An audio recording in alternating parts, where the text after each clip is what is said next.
You hung on that cross, and everyone thought you lost. Courts of Praise Worship Center in Phoenix City is proud to present Beyond the Walls to our community.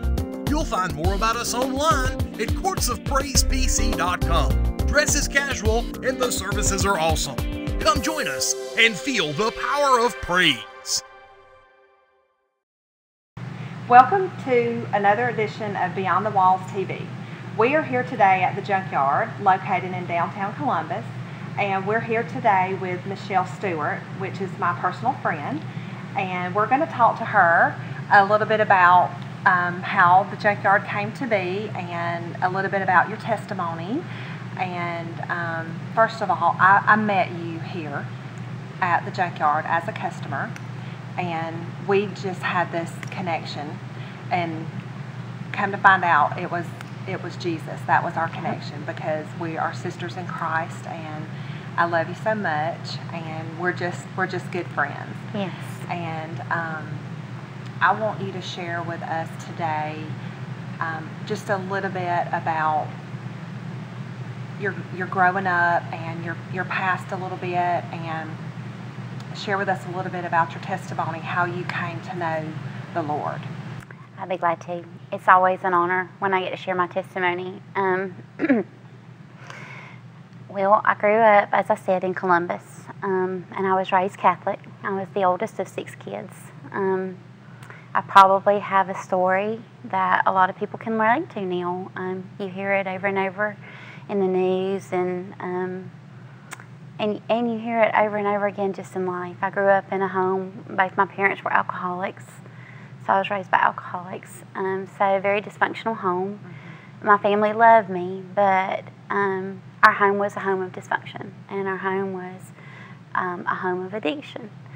But in the midst of that, I grew up Catholic. I went to a Catholic school. Every day of my life, from the time that I was in kindergarten, I was taught religion.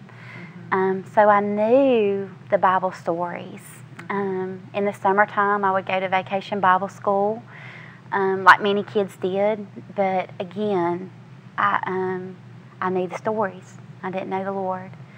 When I was a senior in high school, I'd never had a boyfriend, and I met a guy in Panama City, as so many girls do, and he became my first boyfriend. And very quickly after that, my life just kind of spiraled out of control.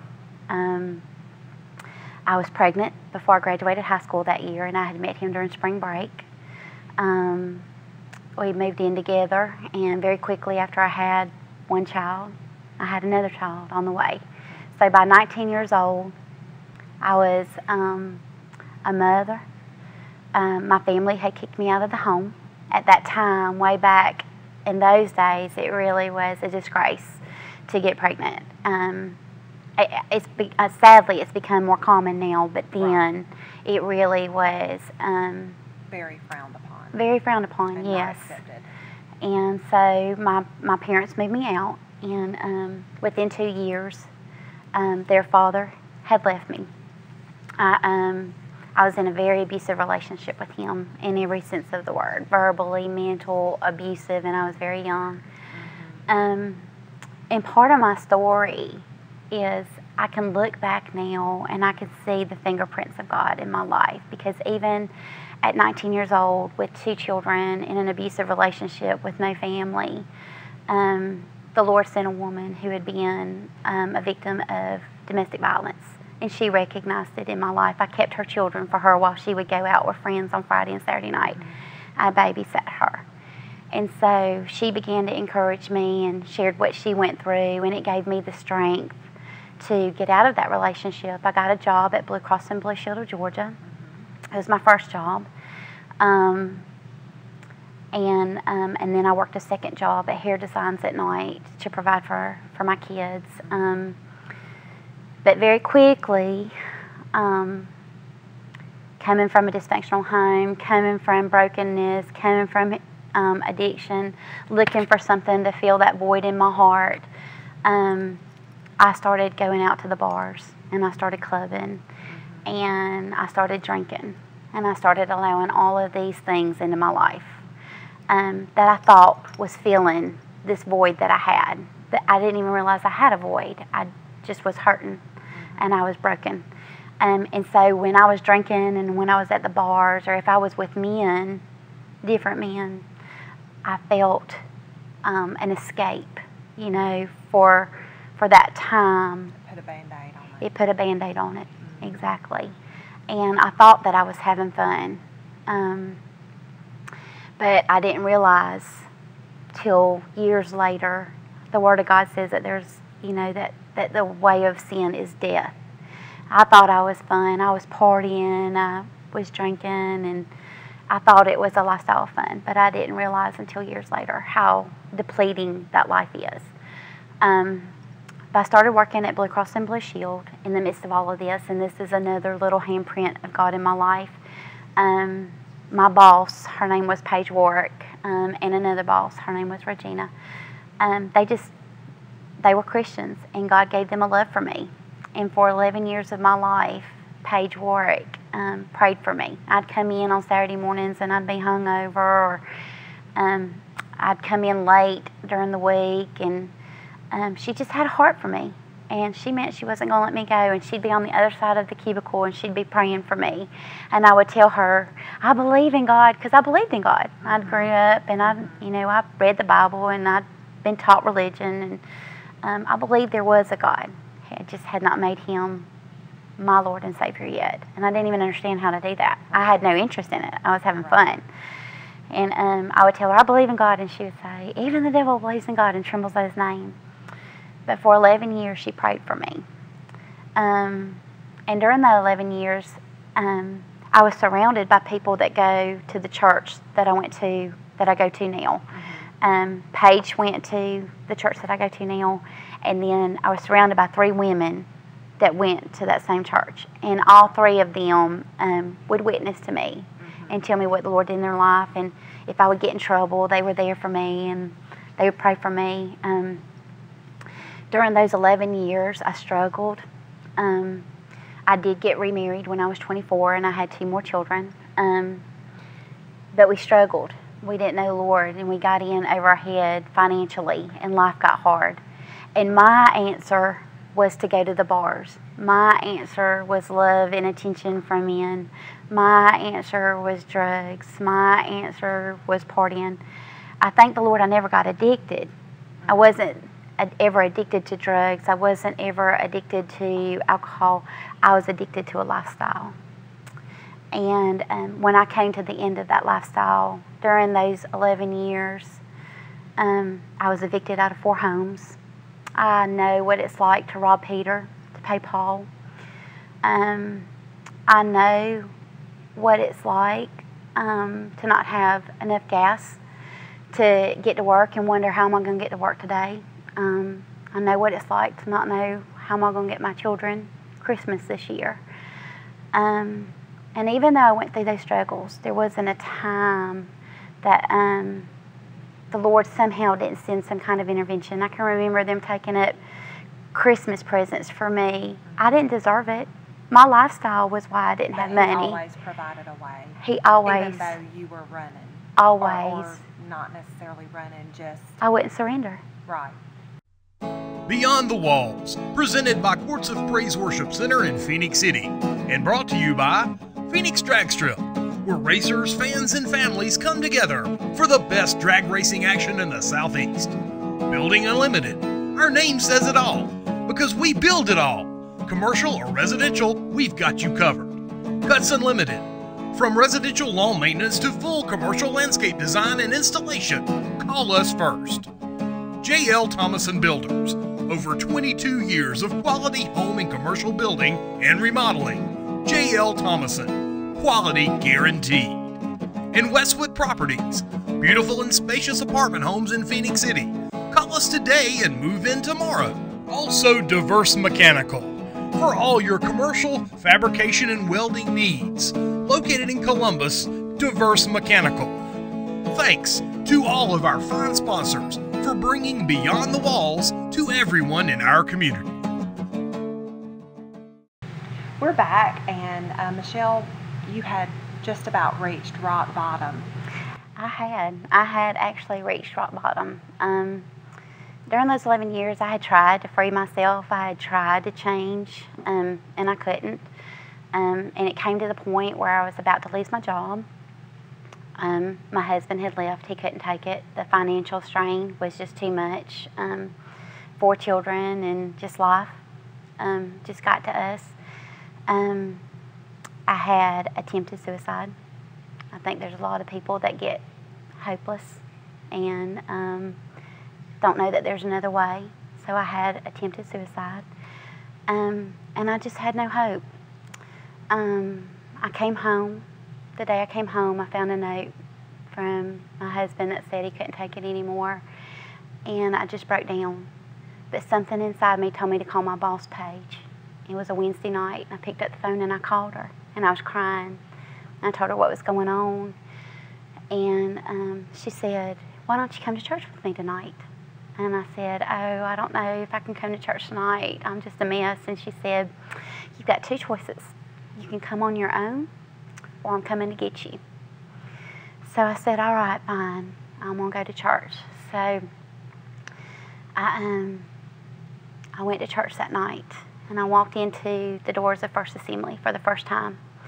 In those 11 years, I had tried to go back to church. I tried to go back to my Catholic church, Christmas and Easter. But the world just had such a hold on me. Yeah. And when I walked through the doors of those churches, I felt the Lord. And I can tell you exactly what my pastor was preaching on. He was preaching on the rapture. And I didn't understand a word he said. I didn't know about the rapture. I'd never been taught about the rapture of the church. But I felt the presence of God. And I sat in that church on the back pew, and I cried for an hour and a half straight. And it was the most cleansing cry of my life. For the first time in my life, I felt unconditional love. And I didn't understand it. I didn't understand why I was crying, because I didn't understand the message. And it wasn't a powerful message. It wasn't a message on the love of God or the forgiveness of God or the redemption power of God. It was a message on the rapture of the church. So I sat there and I cried, and Paige, at the end of service, Paige asked me if I would wait. She had choir practice that night, and I can still remember what they were singing. They were singing Waymaker and Calling on You Right Now. And I can remember my heart saying, "I'm calling on You, Lord." I didn't say Lord, I just said, "Lord, I don't have anywhere else to turn." And her husband came to me, and he sat beside me while Paige was singing in the choir, and he said, "Michelle, you've tried the world. Why don't you just give Jesus a try?" And I can remember what I told him like it was yesterday. I told him that I couldn't quit what I was doing, that I had tried. I had tried to quit drinking. I had tried to quit partying. I had tried to end how I live my life now, and I couldn't. And he said these words to me. He said, "Why don't you just take one step with Jesus and just see what he does? Just one step." And so I thought about that, and that made sense to me. And I said, "Well, what do I need to do?" And he said, "I want you to say this prayer, and I want you to mean it with all that you have." And so he led me in the sinner's prayer, a very simple sinner's prayer. Just, "Lord, I'm a sinner, and I want to ask you into my heart, and I want to ask you to forgive me of my sins." And I'd always believed that Jesus had died on the cross and that he rose again, but until that moment, it didn't make sense to me what that work was. And so I said that prayer with him. Nothing really drastic happened that night. There was like little changes in my life. Like the next night was Thursday night. Normally after work we would go get, beers at Al Hayes, and Friday nights was Memory Lane, and there's a lot of people that'll probably remember that style. And then Saturday night was another bar. I didn't want to go out with my friends. I had no desire to go. I just went home. And I felt different. I felt cleaner. There was just something that was different in me, right. But I didn't understand it.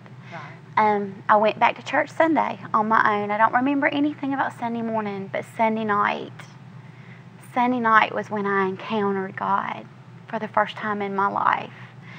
After having asked Him into my heart. My pastor had preached a message on the love of God. And I still didn't understand the love of God. I still didn't understand Jesus. I still didn't understand all of that. But I knew something in me had changed from Wednesday till Sunday. Something had changed. I wasn't the same person. And he had an altar call, and he said, if you want more of the love of God, then I want you to come down to the altar. Well, all I knew was if the love of God is what I was feeling, if that was that change, I wanted more of it.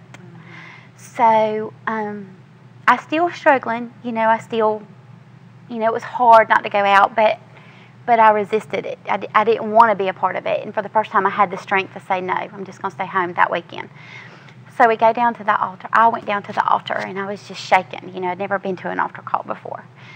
And my pastor came up to pray for me. And I told him it was my first time. And he didn't care. He went and he put his hands on me, and he said, Lord, what she's feeling, she's never felt before. And he was right. I'd never felt that perfect love. I'd never felt that unconditional love. And he said, you will never be the same again.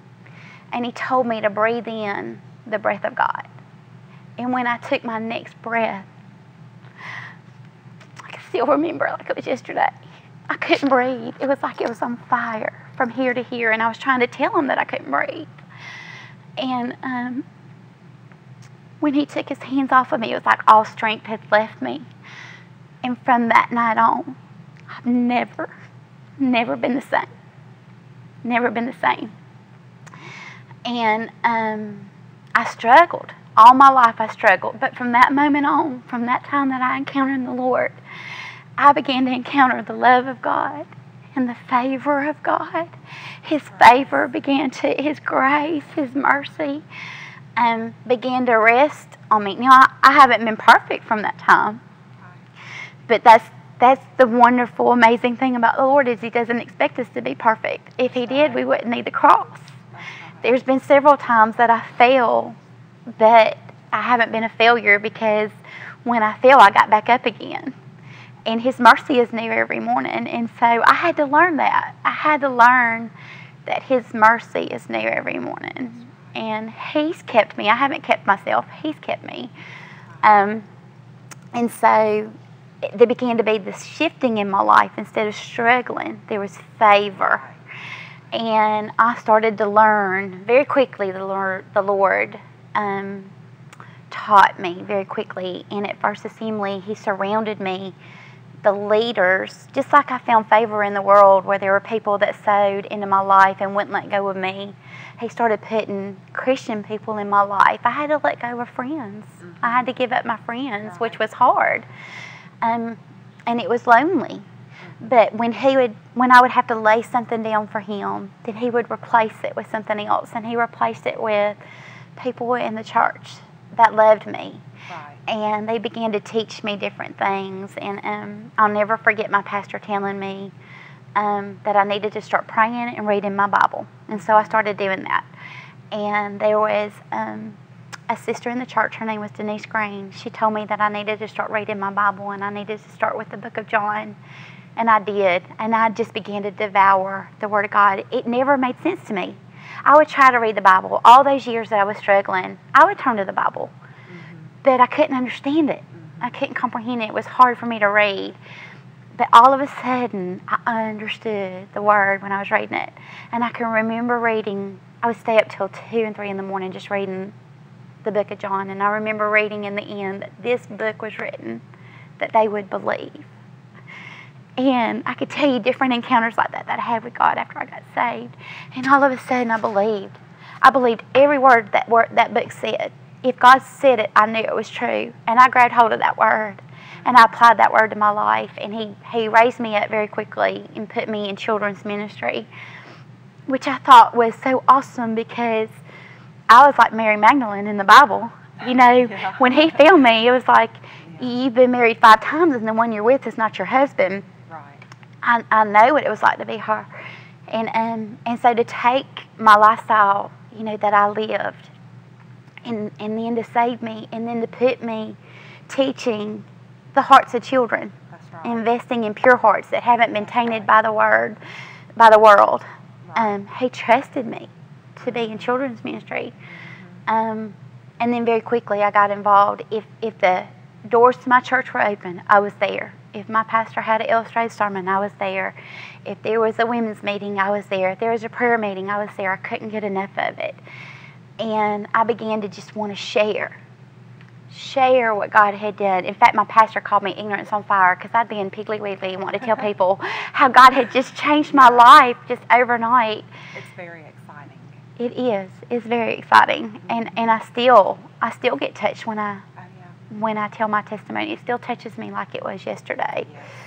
And this favor came over me, and the Lord gave me a heart for missions.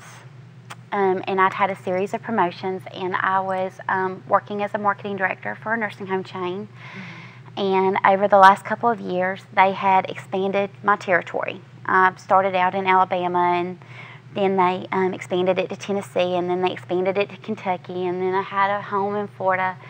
And so I had children. I had a husband, you know, I'm married, and I had a ministry that I wanted to be a part of, and it became more difficult to meet the needs of what God calls us to, you know, our families and our children and our ministries and then work. It became difficult to do that, and so I had started praying for God to give me a means to provide for my family, but also to stay at home, but also something that I could share the Word of God with and to share His love with.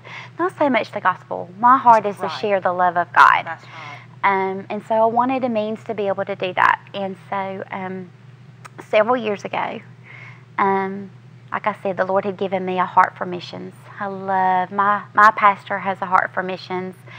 And that's one of the things that he instilled in me was that love of going to the least of these and sharing the love of God with them. And so I've been on several mission trips. So several years ago, I started repurposing furniture. I started with one dresser in my garage.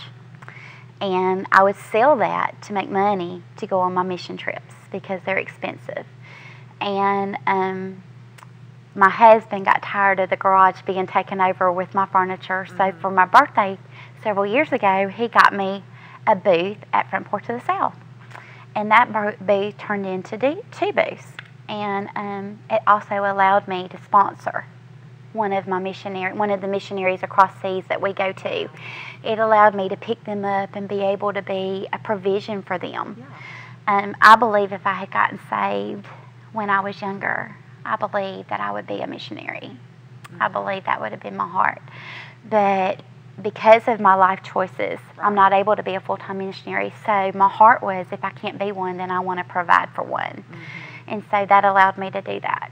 Well, as they began to expand my territory, and the Lord blessed my little booth business at Front Porch of the South. It just kept growing and growing and growing, and we were saving that money, and I didn't know what I was supposed to do with it. I just knew I wasn't supposed to spend it. But for the last year and a half, I had begged my husband to let me open my own store. I just wanted to open my own store. I love it. When I find a piece of furniture and it's tattered and torn and I restore it to something that it wasn't, it reminds me of what the Lord did in my life. I purposely don't fix the flaws in my pieces of furniture. Right. Anything that I've done, you'll see the nicks and the crannies, you'll see the torn veneer, because it reminds me of what the Lord can do in our life, that He'll make beauty from ashes. And we all have scars. I still have emotional scars. I have mental scars. I have physical scars from the life that I lived. But you can see what the Lord's done in my life, even though those scars are there. And those scars allow me to share what's been done. And they remind me where I came from, how far I've come. So going back to the junkyard, I'd asked my husband to let me open my own store. And for years he fought me on it because of the economy, and I had a really good job, and by the world's means, I was successful. But I just knew that wasn't where I was supposed to be. But as my territory started expanding and I was staying gone longer, he told me that if I wanted to open the store, he would let me. So that began the process of the journey to the opening of the junkyard. So I began to look for places, and I actually looked in a church, the church that's right behind the junkyard. That was going to be where the junkyard was originally located, and it was going to be called Old Church Benteeks. But I had prayed, you know, God, you know where I need to be, and I had asked the Lord to open doors that no man could open and close doors no man could close. And because it's a historic building, we couldn't make the modifications that we needed to make, and so that door shut. And I was driving by this building, and there was a sign on it that said for lease, and I just felt this unction to turn into the parking place. And I was peeping through the windows, and I looked at it when it was empty, and I was like, this would be the perfect place. But I thought, oh Lord, I'll never be able to afford it. But again, I just had that prompting to call about it. So I made the call that day, and they called me back, and it was actually twice the square footage with less money than the church that I was looking at. So we went to the city to see if we could get a permit, get an occupancy license, and they told me that there wasn't enough parking spaces for me to be able to use the junkyard. But once again, I wasn't discouraged. I had prayed, you know, Lord, you know where I need to be. That was on a Friday. So Friday, Saturday, and Sunday, I had prayed. And I said, Lord, you know where I need to be. I'm not discouraged. You know exactly where I'm supposed to be. Well, Monday morning, I got a phone call from the city's office, and they said, you're not going to believe this. And I said, I told you when I came in here that I was a praying woman. And I said, I'll believe anything you tell me. They said, we don't know how it happened, but that building is exempt. It's zoned Uptown Columbus, and it's exempt from parking. So I called the company that I leased from, and that day we signed the lease, which was August 1st last year. September 1st, a year ago, was when we actually opened the doors to the junkyard. So the junkyard is about 1 year open. And through the blessing of God and the favor of God, we're 100% occupied. And you tell us your big leap of faith with your other job. Well, I didn't want to turn in my notice until we had been in business for a year, but I could feel the Lord dealing with me. This was His promise to me, and I felt like as long as I was holding on to that paycheck, I wasn't really holding on to faith and trusting in Him. Right. So a couple of months ago, the Lord really started dealing with me about trusting in Him and Him being my source, not my paycheck being my source. So I turned in my notice to my job. And I'm full-time now at the junkyard, leaning on the Lord, resting in the Lord, and trusting Him. That is amazing. To be my source. It is. You hung on that cross, and everyone thought you lost.